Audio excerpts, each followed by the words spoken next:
Following the travail that has been trailing the suspended NHIS boss Usman Yusuf over allegations of gross misconduct, suddenly we learned that he has been reinstated by the president. According to the reports, the letter of reinstatement was reportedly sent to the health minister, who confirmed it, saying that the letter actually urged Yusuf to work closely with the minister upon resumption. Now, we touched on this most of last week. We kept talking NHIS. We've been talking NHIS. No, I was not around. Yes. He was suspended even before the crisis, and I was never on set every time you discussed NHIS. So when we got the topic, yes, I've never been on set when we discussed it. And when I got it, I was like, let me go and even read up on everything about this NHIS boss. What exactly is the crisis? What is the situation? The first report against him was because of nepotism. Yes. That was the first issue, that he employed 15 people, majorly from the north. Now, when I checked the states, I realized that Kwara, Benue, so 3 people were from Middle Belt, and then Northeast and Northwest. So it was predominantly a northern appointment for the 15. What happened to Yoruba and Igbo people? It wasn't done following the right procedure. Right. I also now checked, why again are they disturbing him? They said, oh, he extrajudiciously spent 860 million naira. About 900 million, actually. Yeah, go ahead. Paying for different trainings, on and on. And I was like, okay, so you have 2 major allegations against him. Then what has he done? Because he actually has done something. And there was insubordination. Yes. The fact that he doesn't, So then reports to the minister. So then they now said that, okay, what has he done? He was able to detect 23,000 ghost registrars, which meant that every month the federal government was paying 1,000 naira for 23 million naira every month that was going into people's private pockets. So they are saying there was a cabal fighting him and there's a cabal fighting back. So there are issues on both sides. When his reinstatement happened, I was worried that have we actually cleared out all the issues before reinstating him? Are we not just saying that you can get away with? Exactly. God bless you, Nima. Fantastic question. It was a recommendation by the committee. Why was he suspended? Who suspended him? So, Minister of Health, Professor Isaac Folorunsho Adewale, set up a committee, and they found him guilty. Indicted him. Found him guilty is the phrase they used. Not courts. The committee found him guilty. He was suspended. Suspended so that the investigations would be without interruption from him. Let me help you. The Ministry of Health, 5 months ago, submitted a report of a panel on the allegations against Yusuf to the presidency. In that report, the panel accused that Yusuf, the NHIS boss, of 919 million naira fraud, and the EFCC is still investigating. So Yusuf was suspended to step aside. Yes. Pending investigations. We need the presidency to give us a their stand. What informed them? What informed his reinstatement? Has he been absolved of all the allegations, or has he been found guilty of them? So Yusuf said that legally, the act that establishes the NHIS does not put him under the authority of a minister. He works with the minister. He doesn't report to the minister. He doesn't receive orders from the minister. He should have a governing council. Secretary? Yes, he has a governing council. But our president did not appoint these people. Let me just land. He was supposed to appoint, he has a governing council that should be appointed by the presidency, but the president never got around to appointing the governing council. Any report made by the minister should have been done to the governing council, who will reprimand him, but the minister legally doesn't have a right to reprimand him or suspend him. So he felt that that suspension was in their own Thank you pockets. for establishing, and also, in addition, the presidency has powers to hire both the minister and Yusuf, and fire both the minister and Yusuf. That is the legal position. So that's the end of discussion, really. That's the end of discussion. So the fact that he's been reinstated is nobody's business. We are done with all the legal. Hang in there. So may I just say that? So the presidency, do they owe us? Maybe the president doesn't owe Professor Adewale, but do they owe us an explanation? If your toga is anti-corruption and there's misappropriation against somebody, you rehire them, what's the signal you're giving to the public? But secondly, the Minister of Information and Culture, Alhaji Lai Mohammed, came out and said that rehiring him does not stop the investigation. I think that that's not right. But my own issue is with Minister of Health. He was the boss of the Resident Doctors Association when he was 30 in 1984 under President Buhari, then military head of state. He led a doctor strike. He was declared wanted. He ran away. This same person became INEC's recurring officer in Lagos State in 2015 was hired by the same president.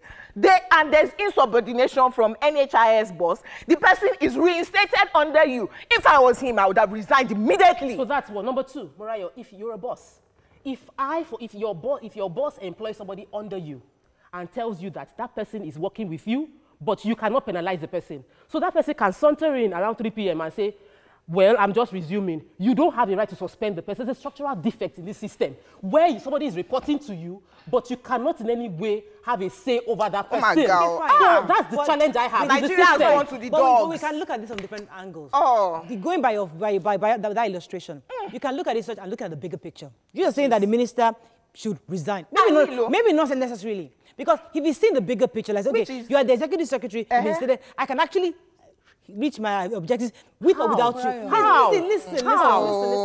Can two work together without being in one accord? He's not the only person in the entire he's the one handling NHIS. NHIS has started for 13 years now. Only 1% of Nigeria is covered.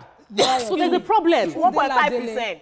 300,000 people. Ladele is the chairman of HMCAN, that's the HMOs and whatever association, the governing body, and they have issues surrounding this. They've had issues with the president, with the person of Yusuf, the NHIS boss, and all those issues. They've even gone to court, you know, and they're also going to court on this reinstatement, questioning the reinstatement. Now, for me, it is the same thing as Babachi's suspension and investigation, as opposed to, you know, and it's the same thing for me as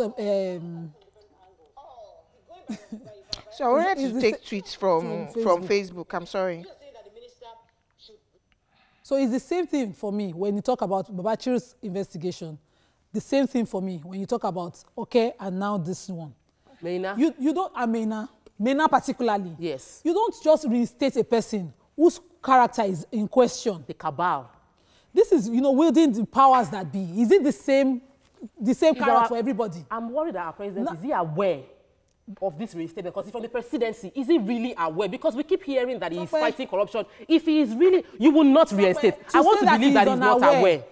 To say that he's unaware will be a bigger slap on Nigerians' faces, because the Minister for Information has said his reinstatement will not in any way, if truly is being investigated, affect his investigation. So they reinstated him. That's a statement of fact already. Just one comment. The question for us is now is, do we reinstate people under investigations in such circumstances, or give Nigerians a, you know, because this corruption fight cannot be brought to question. It's been brought to corruption. It's been brought to ridicule too many times. Only one comment from Facebook. Austin Okon says, the president has consistently demonstrated that he's not ready to fight corruption. I feel disappointed. Okay, let's take a quick commercial. When we come back, we'll bring in our guests to talk on the new bills that have been signed into law by the governor of Lagos State. Stay with us. We'll be right back.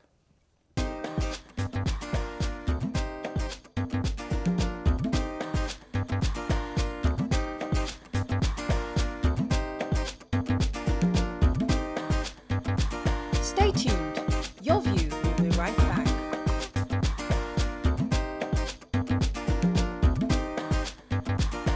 Welcome back to Your View.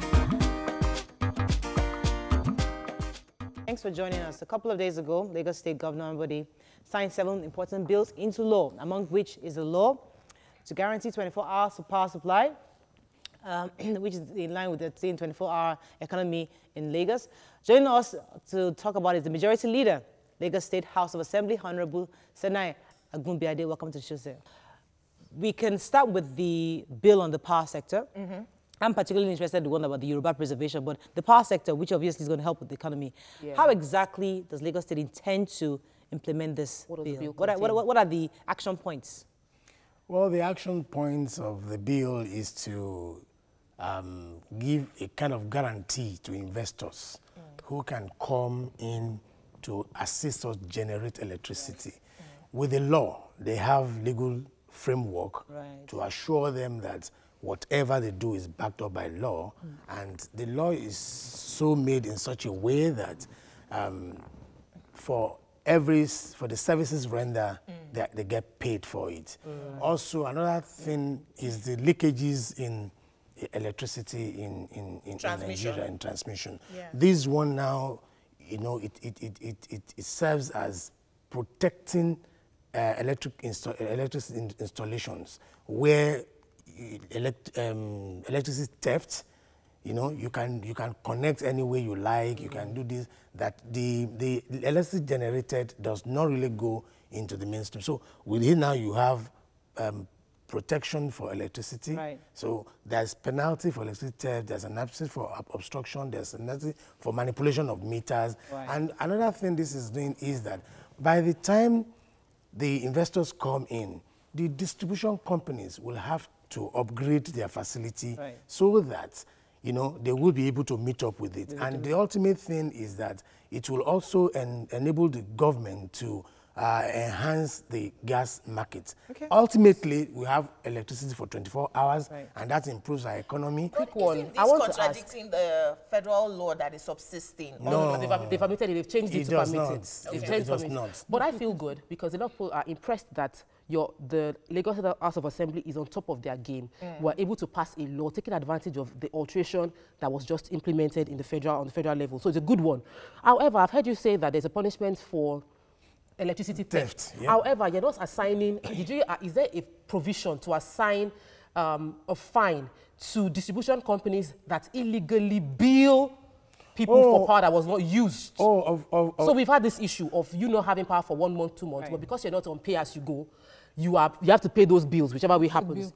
Are you covering those people? So are you protecting our interests? The law does not only encourage investors, it also protects consumers. Okay. And of course, you can make your complaints, and of course, you investigated. So let this be clear. The law is once the law is signed, it becomes a public document. You can get it from. So just that it's clear. So there is the existing one that we have right now, and what this law is saying: new investors can come and create a similar structure.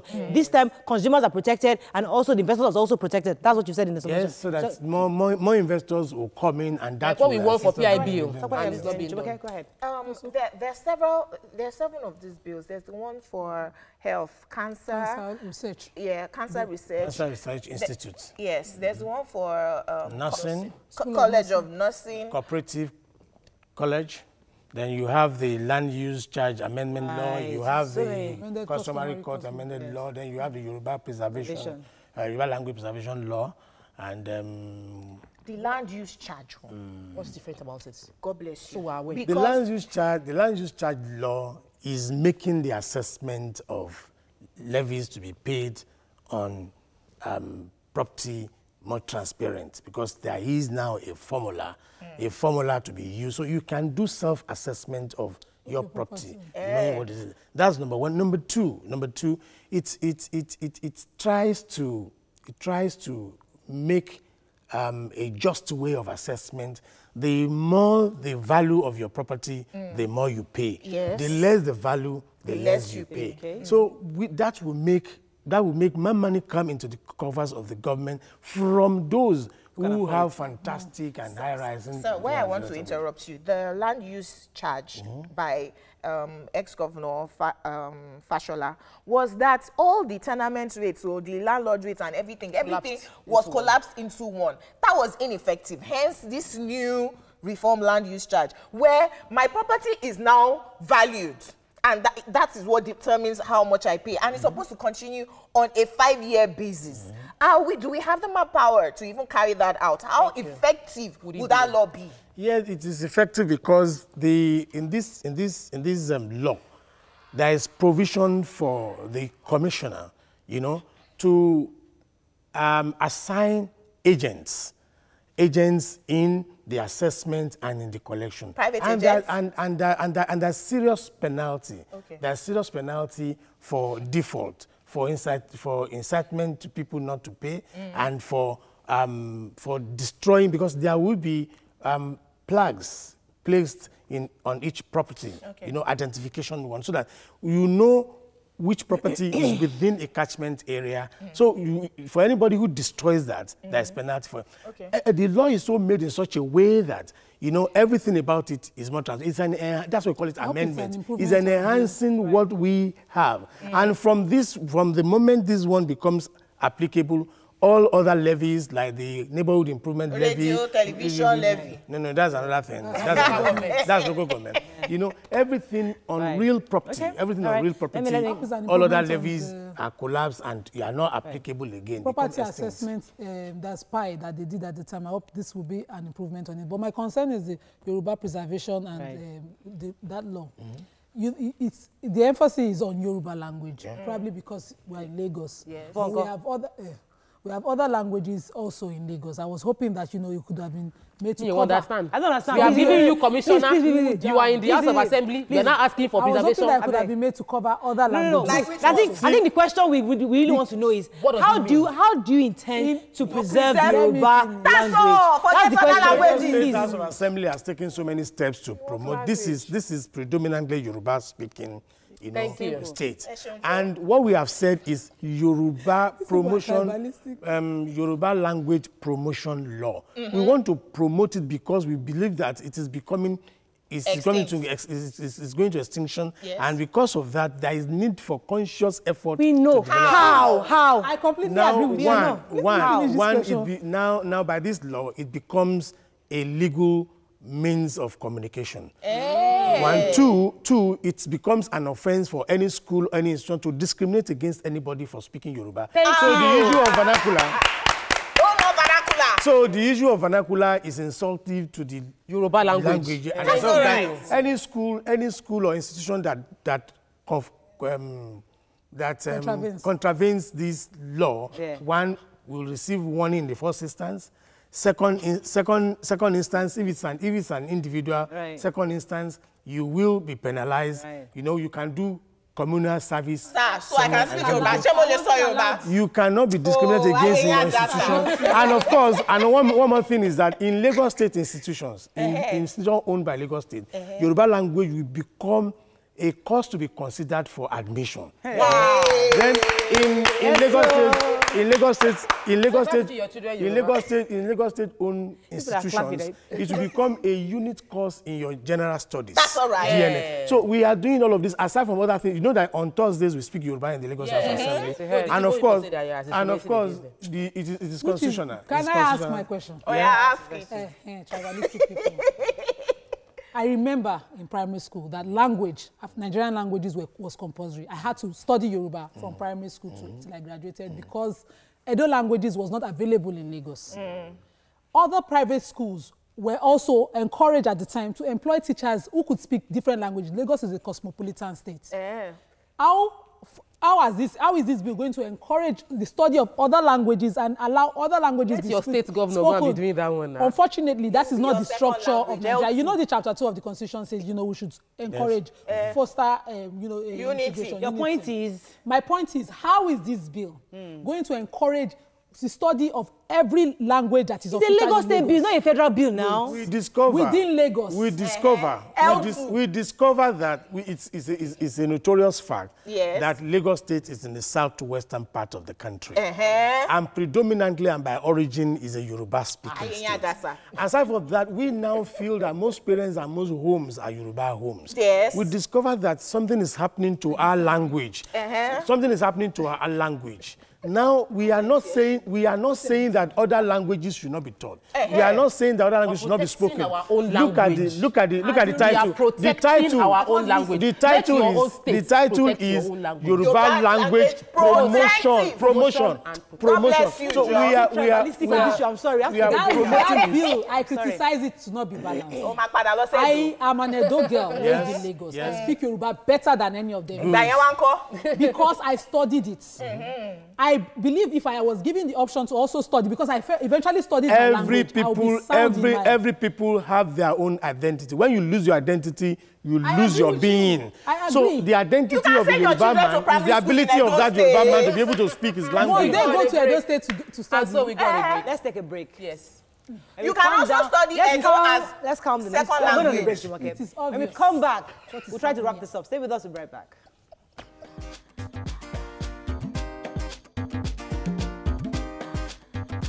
Stay tuned. Your View will be right back.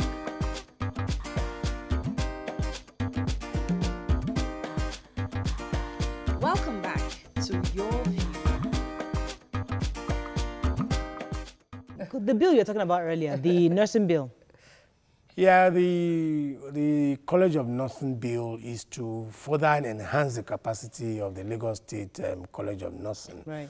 Giving the college capacity to award certificates, do diploma, and of course, all within the college, you have to also have schools. You know, you create schools within the college. You have School of Nursing, School of Midwifery, School of Public Health.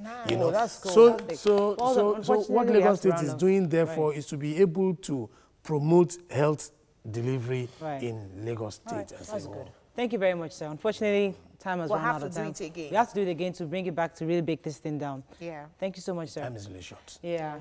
Unfortunately, that's all we can take on the show. Oh.